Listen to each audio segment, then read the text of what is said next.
दिल्ली में सामने आया यह हत्याकांड इतना खौफनाक था कि जिसने भी इसके बारे में सुना वह हैरान रह गया। एक करोड़पति कारोबारी को पहले दोस्ती के जाल में फंसाया गया, फिर उसे एक फ्लैट में बुलाकर बेरहमी से मार डाला गया। हत्या के बाद उसकी लाश के टुकड़े किए गए और सबूत को मिटाने की ऐसी कोशिश की गई कि कातिलों को पूरा यकीन था कि पुलिस उन तक कभी नहीं पहुंच पाएगी। लेकिन एक छोटी सी गलती ने पूरी साजिश का पर्दाफाश कर दिया। नमस्कार, मैं गज़ल राजपूत। आप देख रहे हैं क्राइम स्टोरी।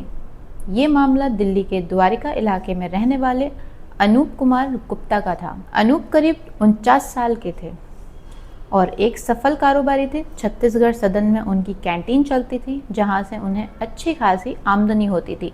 सोने के गहने पहनने का उन्हें शौक था। अक्सर उनके हाथों में अंगूठियां, कलाई में ब्रेसलेट और गले में मोटी सोने की चेन दिखाई देती थी। फरवरी 2026 में अचानक उनके परिवार के पास एक अजीब संदेश पहुंचता है। ये संदेश उनकी बहन स्वाति के व्हाट्सएप पर आया था। उसमें लिखा था कि वह गोवा घूमने जा रहे हैं और अगले कुछ दिनों तक कोई उन्हें परेशान ना करे। पहली नज़र में ये सामान्य संदेश लगता था, लेकिन स्वाति को कुछ अटपटा महसूस हुआ। वजह यह थी कि अनूप हमेशा अंग्रेजी में मैसेज करते थे। उन्होंने कभी हिंदी में संदेश नहीं लिखा था, लेकिन इस बार पूरा संदेश हिंदी में था। इतना ही नहीं, जब स्वाति ने उनका व्हाट्सएप स्टेटस देखा, वहाँ गोवा की तस्वीरें लगी हुई थी। तस्वीरें देखने के बाद उसका शक और बढ़ गया। फ़ोटो पुरानी लग रही थी। कुछ समय पहले अनूप ने अपने चेहरे पर मौजूद तिल का ऑपरेशन करवाया था, लेकिन स्टेटस में लगी तस्वीरें वह तिल साफ दिखाई दे रहा था। स्वाति ने तुरंत अपने दोनों भाइयों राहुल और पवन से बात की। उसने कहा, मुझे लग रहा है कि भैया के साथ कुछ गलत हुआ है। शुरुआत में दोनों भाइयों को भी यकीन नहीं हुआ, लेकिन जब उन्होंने सारी बात सुनी तो उन्हें भी मामला संदिग्ध लगा। इसके बाद 13 फरवरी 2026 को परिवार द्वारका नॉर्थ पुलिस स्टेशन पहुंचा और गुमशुदगी की रिपोर्ट दर्ज करवाई। पुलिस ने मामले को गंभीरता से लिया। कई टीमों का गठन किया गया। सबसे पहले अनूप के मोबाइल और उसकी गतिविधियों की जांच शुरू हुई। इसी दौरान पुलिस को पता चला कि उनकी कार भी गायब है। जांच आगे बढ़ी तो टोल रिकॉर्ड्स खंगाले गए। पता चला कि कार यमुना एक्सप्रेसवे से होकर मथुरा तक गई थी, लेकिन हैरानी की बात ये थी कि कुछ घंटों बाद वही कार वापस भी लौट आई थी। अब पुलिस का शक और गहरा गया। इसके बाद पुलिस ने अनूप के मोबाइल की कॉल डिटेल्स रिकॉर्ड निकाली। जांच में यह नया नंबर सामने आया। जब उस नंबर पर संपर्क किया गया तो पता चला कि वह एक रैपिड राइडर का है। उसने बताया कि 18 फरवरी को उसने अनूप को मटियाला एक्सटेंशन इलाके में छोड़ा था। यही वह आखिरी जगह थी जहां अनूप को जिंदा देखा गया था।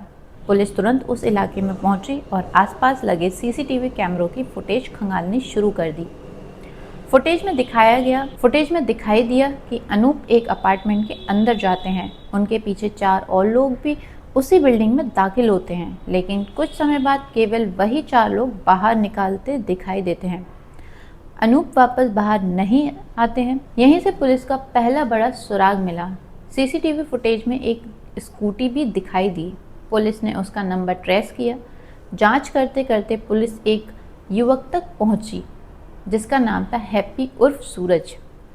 उसकी उम्र करीब 29 साल थी और वह हरियाणा का रहने वाला था।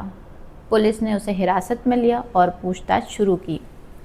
शुरुआत में वह गोलमाल जवाब देता रहा, लेकिन जब सख्ती से पूछताछ हुई तो उसने पूरी कहानी उगल दी। हैप्पी ने बताया कि करीब 1 साल पहले उसकी मुलाकात अनूप से छत्तीसगढ़ सदन की कैंटीन में हुई थी। पहली ही मुलाकात में उसकी नज़र अनूप के सोने के गहनों पर गई। अनूप अक्सर अंगूठियां, ब्रेसलेट और मोटी सोने की चेन पहनकर घूमते थे। एक दिन हैप्पी ने मजाक में उनसे पूछा, भैया आप कितना सोना पहनते हो? अनूप हंसते हुए बोले, करीब 25 तोला होगा। बस यहीं से हैप्पी के मन में लालच पैदा हो गया। जनवरी 2026 तक आते आते उसने एक खतरनाक योजना बना ली। उसने अपनी लिव इन पार्टनर राखी को भी इस साजिश में शामिल कर लिया। दोनों ने तय किया कि किस तरह अनूप को फ्लैट पर बुलाया जाएगा और फिर उससे सोना और पैसा लूट लिया जाएगा। 18 फरवरी की शाम योजना को अंजाम दिया गया।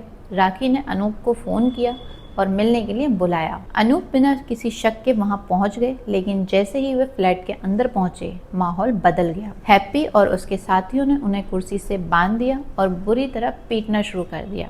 वे बार बार सोने के गहने के बारे में पूछ रहे थे, लेकिन उस दिन अनूप अपने साथ गहने पहनकर नहीं आए थे। मारपीट बढ़ती गई। आखिरकार अनूप ने बात की, उनके गहने उनकी कैंटीन में रखे हुए हैं। इसके बाद आरोपी उनकी कार और चाबी लेकर कैंटीन पहुंचे और वहां से सोना और अन्य सामान उठा लाए। लेकिन अब उनका लालच और बढ़ चुका था। उन्होंने अनूप से पैसों की मांग शुरू कर दी। अनूप ने साफ मना कर दिया। उन्होंने कहा कि वह एक भी पैसा नहीं देंगे। ये सुनकर आरोपी बेकाबू हो गए। गुस्से में उन्होंने अनूप पर चाकू से हमला कर दिया, कई बार किए और वहीं उनकी मौत हो गई। हत्या के बाद बाकी आरोपी वहां से निकल गए, लेकिन हैप्पी और राखी फ्लैट में ही रुके रहे। अगले दिन उन्होंने शव को ठिकाने लगाने की योजना बनाई। बाजार से बड़ा चाकू खरीदा गया। फिर उन्होंने शव के कई टुकड़े किए और उन्हें पॉलिथीन में पैक कर दिए। इसके बाद वे अनूप की ही कार में शव के टुकड़े रखकर दिल्ली से मथुरा की ओर निकल गए।